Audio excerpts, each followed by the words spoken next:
Next thing we're going to go to is fuel filters. All right.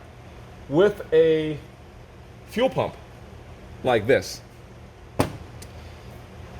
and let's say you have your fuel tank on one side. So this is the fuel tank. And then you have your V8 on the other side, right? Okay. There might be some debris inside your tank.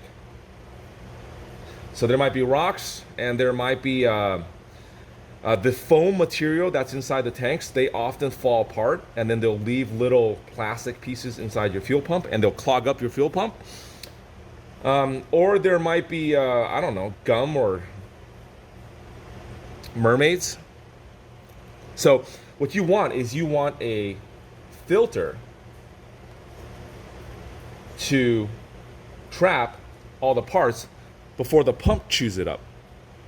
Now, after the pump processes the fuel and adds pressure, because inside the pump, the wear material typically is sometimes metal on metal or plastic on metal. There's always some parts of the pump that fall apart by itself just from usage. It's not a forever piece, right? So just the wear and tear of the pump itself. And also, if it does ingest some of this item, it's going to get crushed and it's going to come out in smaller particles. So you need a filter on this side to filter the fuel before it goes into the engine.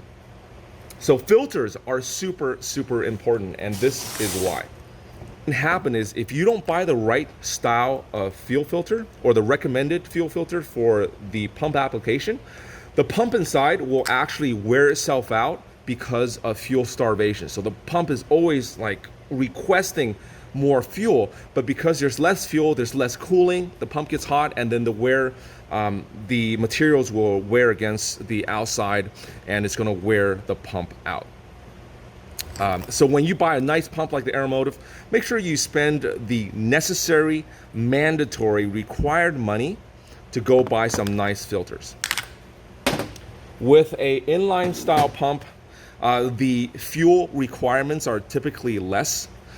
So with less fuel requirements, you can run a smaller filter or a paper filter, but still I recommend buying something that's of caliber or high quality, so that when you're racing, not only does a bigger filter have bigger capacity to hold more items or to hold more, trap more particles, but it also allows the pump to breathe better. So it doesn't matter which pump you get, it is super important to buy the right filter. Okay, the next one up is going to be your fuel pressure regulator. This is a fuel pressure regulator. This is made by Aeromotive as well, and then this is for your fuel injected application. So fuel injection and fuel carburetors, they use different style fuel pressure regulators. So make sure you get the right one. This one is a reference 1-to-1. And what that means is, okay, so here is your fuel rail, and then your injectors are coming out the bottom. Okay. Bear with me while I'm doing this. All right. So these are the injectors, and the injectors shoot fuel, right? Okay.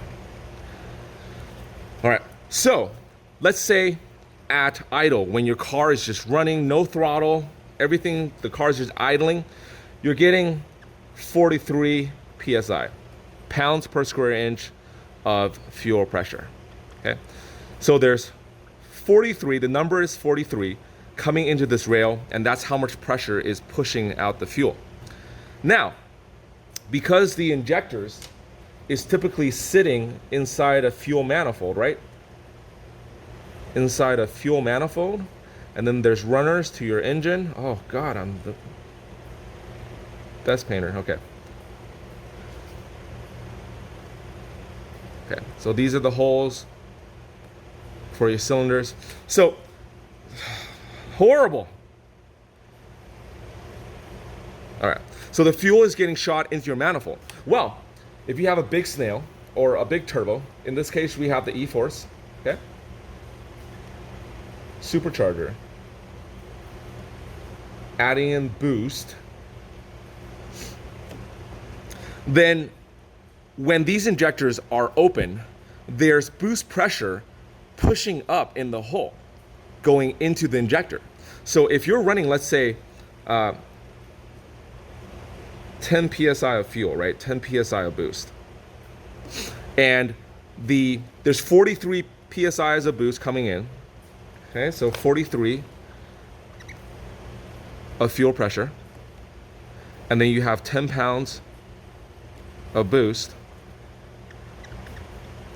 Then what's actually happening is you're only having 33 pounds of fuel pressure coming in through the injectors, because 43 pounds is pushing the fuel out, and then 10 pounds is actually pushing the fuel back in. So to compensate this, because for tuning, you want everything stable, right? You want to always just tune on 43 pounds. It doesn't matter if your boost pressure goes up or goes low, it's still 43 pounds of fuel pressure coming in here. So this is why you need a fuel pressure regulator that has a 1-to-1, it's called boost reference. Okay? So you hook up a line here that's hooked up to your intake manifold. So we have a line hooked up to the intake manifold.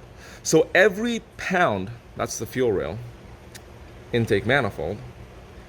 So for every pound of boost pressure the E-Force supercharger is making into your intake manifold, it could be a turbo style supercharger or a turbo as well, you're getting an additional pound of fuel coming down.